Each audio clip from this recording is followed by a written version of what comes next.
मनवा न लागे रे। राजा जी मीठी तोहर बोलिया मोरा कर जब में दागेला। राजा जी मीठी तोहर बोलिया मोरा कर जब में दागेला।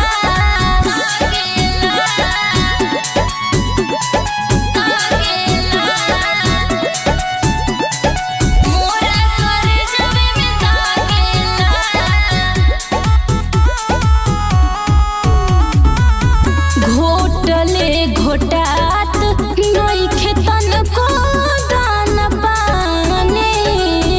रोज दिन घुट घुट के हम जियताने। ऐसन दुख देखे हो गइला न पाता।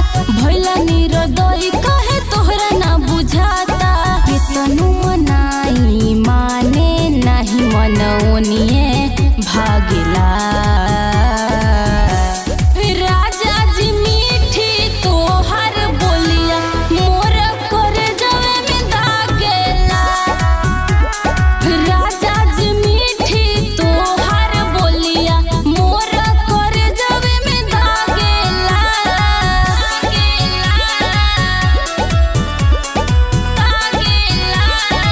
म्यूजिक मोरा कर जवे में दागेला।